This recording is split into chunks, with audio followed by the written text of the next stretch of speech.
Right. Thank you very much, David. Well, the theme of the conference today is that of escape. So, our escape, the escape I'm hoping for, is an escape from a syndrome that we have, particularly here in Italy, which is as trying to escape from a difficult situation by turning to a strong figure, a strong authoritarian person that swoops in and helps us out. So let's analyze together how we're doing on getting out of this syndrome and what it has meant during our history.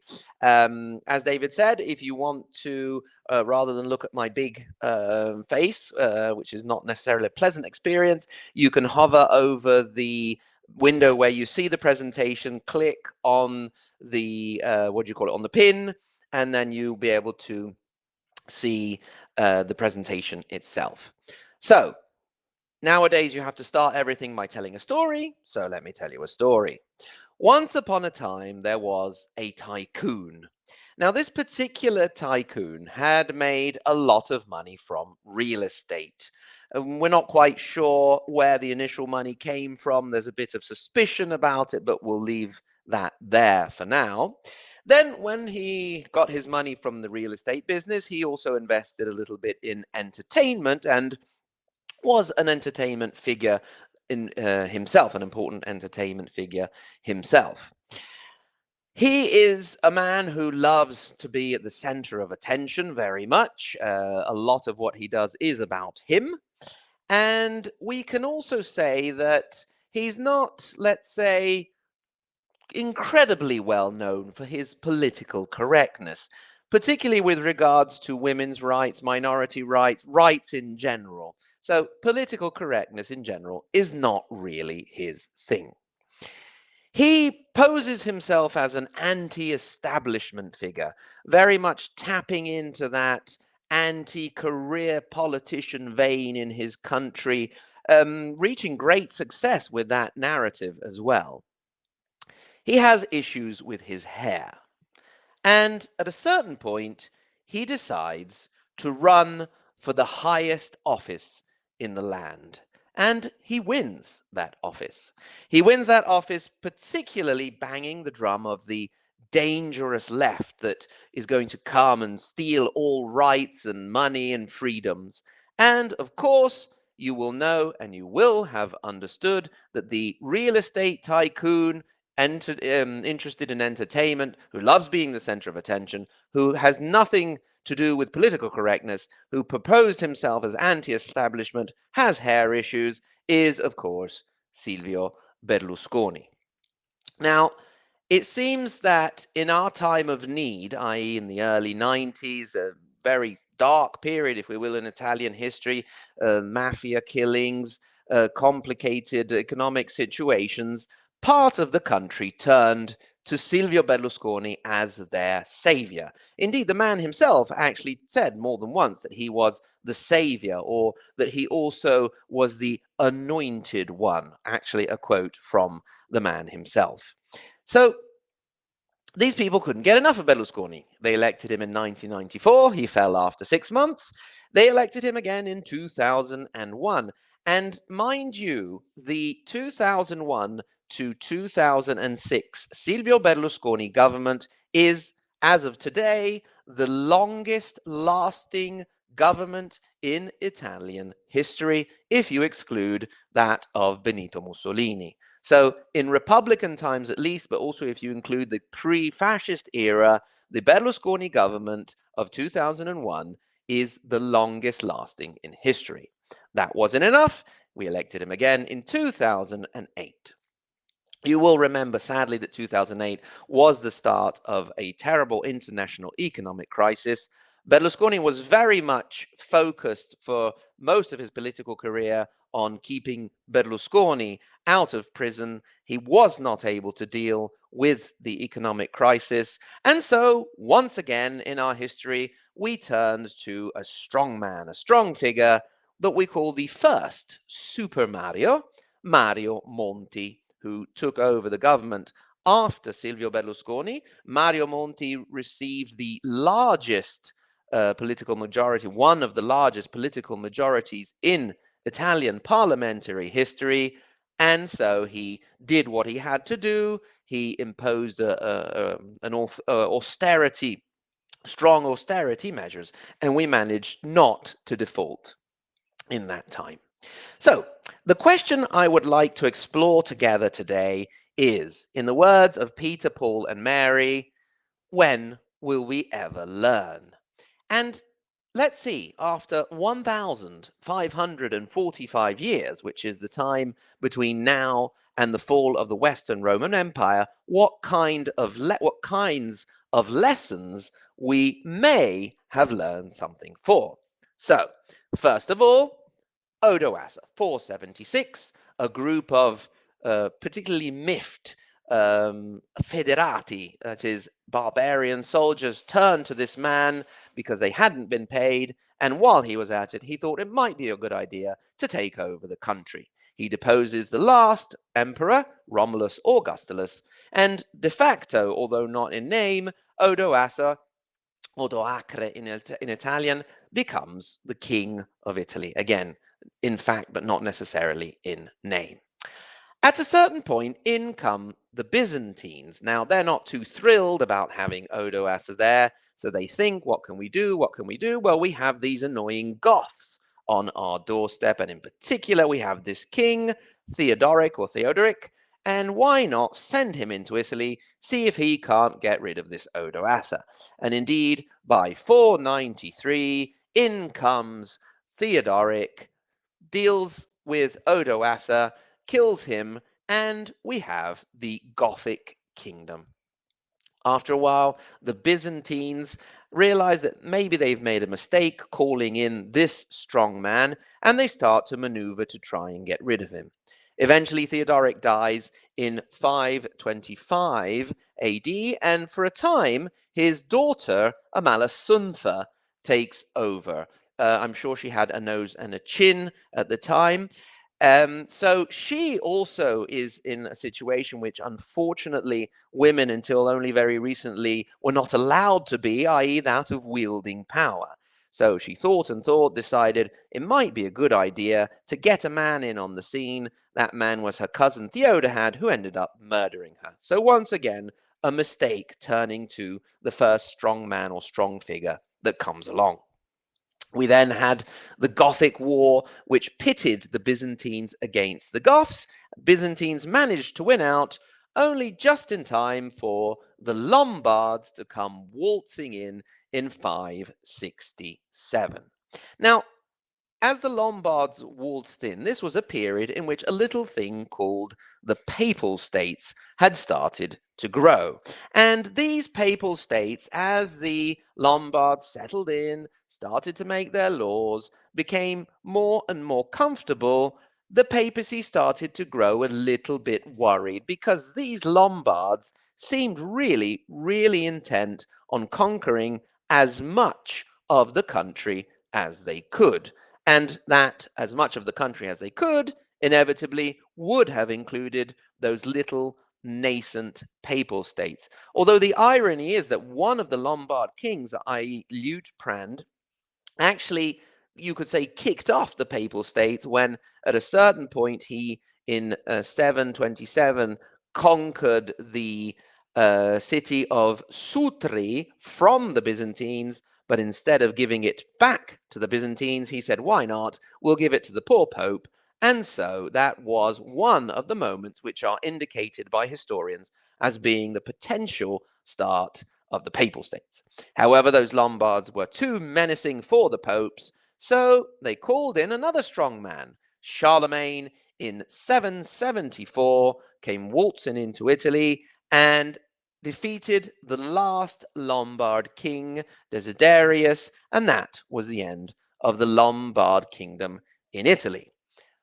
The popes, having called in the strong man to solve the situation, then discovered that they would then lead to centuries of difficulties and complications between the popes and the empire, the Holy Roman Empire, that then sort of shifted to the more Germanic part of the Holy Roman Empire. If we were to go through the 9th and 10th centuries, we had all kinds of examples of calling in emperors and foreign powers and Magyars with all kinds of negative consequences. So you would have thought that at least by this year, that by these years and these centuries, we might have started to learn some lessons from history. What was going on down south? Down south, they were being a bit more quiet, wise, and clever about the situation. In particular, the Sicilians kept on doing their own thing. They were under Byzantine rule, but at a certain point, they felt that they were not comfortable. They were no longer comfortable under Byzantine rule, so they said, "Well, let's call in the Arabs. I'm sure they'll help us out, and I'm also sure that once they've helped us out, they'll be on their way. We'll say thank you, and that will be that." The Arab invasion of 827 led to the Arab Emirate of Sicily and basically 2 centuries of Arab domination. So once again, big mistake calling in the strong foreign power to try and help your internal situations. The Arabs themselves didn't seem to learn from that same mistake, because when they were divided by internal fighting, they thought it would be a very good idea to call in the Norman Hauteville brothers, Robert and Roger, who obliged, but then proceeded to take over the emirate and create the Norman Kingdom of Sicily, which would include all of southern Italy and Sicily itself and the island of Sicily. Then, in more or less the same period in which the Normans were creating their kingdom, we could take another example, that of Holy Roman Emperor Conrad II. I put he died 1039. He did do other things, obviously, before dying. It's just to give us some context there. He wanted to find an easier way to manage things in Italy. Distance managing, we know, is never easy in these times of distance learning and distance working and smart working. We know it's complicated. He wanted a guy on the ground that could manage things for him. So he chose Bonifacio of Canossa. Now, I have also chosen Bonifacio of Canossa because he is the father of my top heroine, my favorite historical figure, Matilda, Countess of Canossa. But once again, Conrad II didn't calculate the fact that Bonifacio of Canossa would become so powerful that when his son, i.e., the son of Conrad II, Holy Roman Emperor Henry III, came along, Bonifacio would be so powerful that Henry III may have to get rid of him. Indeed, it is Henry III who is one of the suspects of the murder of the strong man Bonifacio of Canossa. This gives me the opportunity to mention my heroine, obviously, Matilda, Countess of Canossa, who ruled over all of Tuscany and a good part of northern Italy for many years, alone, in a time when women were simply not allowed to rule and manage power on their own. The mention of Matilda, Countess of Canossa, brings us to another historical figure, and that is Gregory VII. Matilda and Gregory are tied into the issue of the investiture controversy, the humiliation of Canossa, the humiliation of Holy Roman Emperor Henry IV. But also Gregory VII has his own calling in the strong man, making a big boo-boo story, because when he got back to Rome, he found he had to get rid of the anti-pope nominated by the emperor. What did he do? He called in the Normans. The Normans did what Normans do, raided and sacked the city. The citizens of Rome were so annoyed with Gregory that he ended up dying in exile. So, lesson to learn here: try not to call in the Arabs, try not to call in the Normans, try not to call in the Magyars, and be careful who you nominate and who you give too much power to. If we move on a bit, we could move on to another Holy Roman Emperor, Frederick I Barbarossa. Let's say, imagine you are the little town of Lodi, just outside Milan. You live next to what you perceive as this big, big bully, the city of Milan. what do? You call in the authorities. You call in Holy Roman Emperor Frederick Barbarossa. Frederick Barbarossa comes down in 1158, groups calls all of the northern communes, the cities of northern Italy, to a diet in Roncaglio and says, right, all of this is mine. All of you are going to have an imperial representative in your city. Many cities are not happy with that. They become less and less happy over time, and the whole situation explodes in 1176 in the Battle of Lignano. Now, if we have maybe opportunity, if there are not too many questions, and we have the opportunity to come back on certain aspects, we can also talk about the Battle of Lignano. It probably looked absolutely nothing like you see in this painting, but it's a good painting that hangs in the castle just outside the city of Lignano, so I thought it would be nice to put it in. Do we want more examples of strong men being called in and then commanding those they were called in by? Of course we do. The popes called in Charles of Anjou when they were having trouble with the kingdom of Sicily. Charles of Anjou in 1266 obliged the pope, came down, and then proceeded to set up his own kingdom and to ignore the wishes of the pope, and indeed to become the leader of the Guelph faction instead of the pope, and making sure that the papal seat stayed vacant for 2 whole years. Another example, if we want to continue, Cola di Rienzo. This is so we can talk about Rome a little bit, because let's face it, if you're talking about Italy, you're going to have to talk about Rome sooner or later.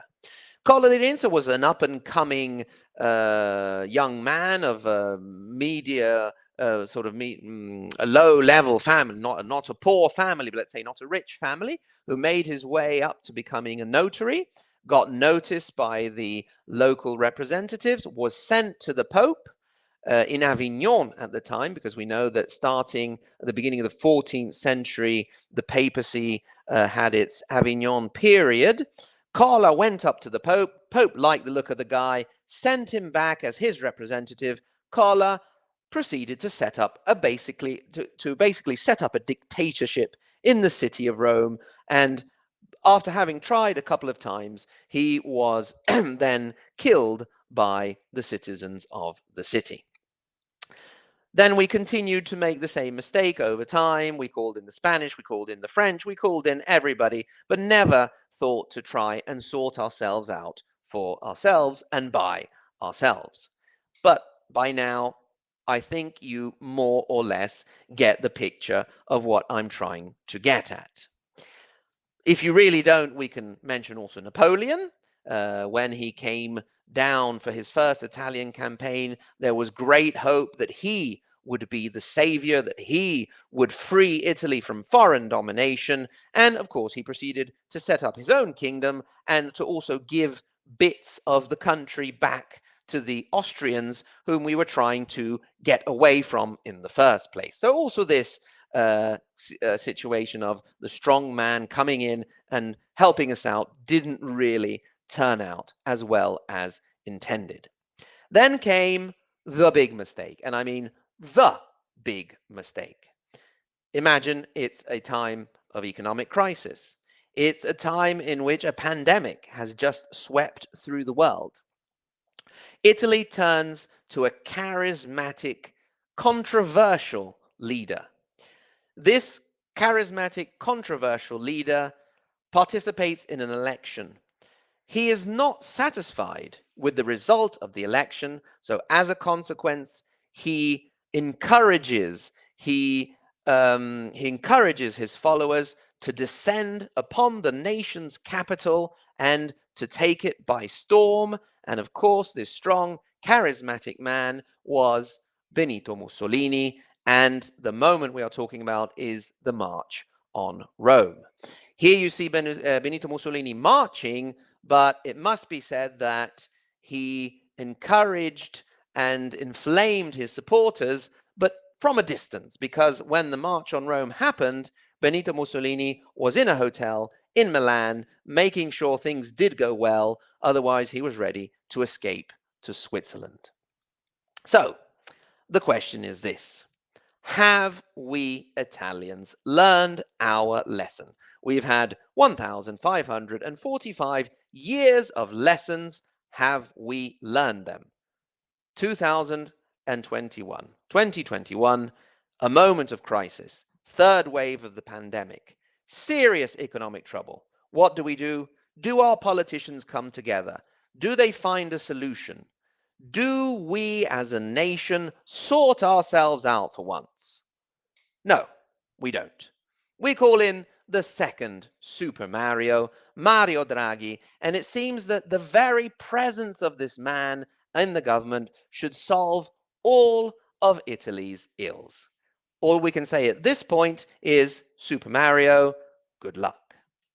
In closing, and now we can pass on to the question phase if there are some questions. If not, I can go back over some parts of the presentation. What I can say is I would hope that we Italians, and also this is a hope we can extend to other countries, rather than look for a strong figure to get us out of trouble, we the people, if I may borrow the expression from our American friends, should be the strong figure.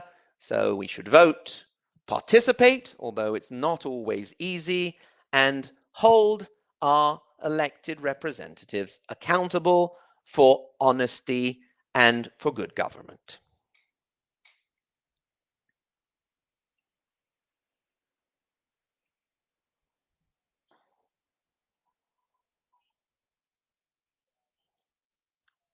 I don't know. I mean, I suppose I'd have to we'd have to compare that with other countries. I mean, is that do we not find that in other countries? Maybe, Britain, for example, has moments in which it was just a tiny, small, insignificant island, and then it became an empire, and then we had the glory of Britain declining. So, is that more marked? Is it possibly yes?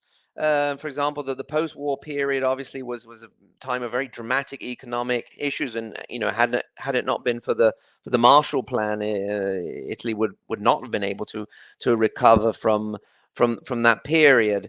Then, I mean, it also remains to be seen which aspect of society you looked at, because poverty would have been present when the Medici were at their glory. It would have been present now. There are many, unfortunately, now many Italians who are slipping under the poverty line, and there's always been that sort of north-south divide as well, especially in the 20th and century in particular, between a very poor south and a some people have said that if you were to consider only northern Italy, it would be economically one of the most powerful, economically powerful nations in the world. So yeah, I wouldn't know how to answer sort of how that economic back and forth swing has influenced the situation, but it's definitely something that deserves consideration. Dinner. Thank you very much, everyone. Thank you.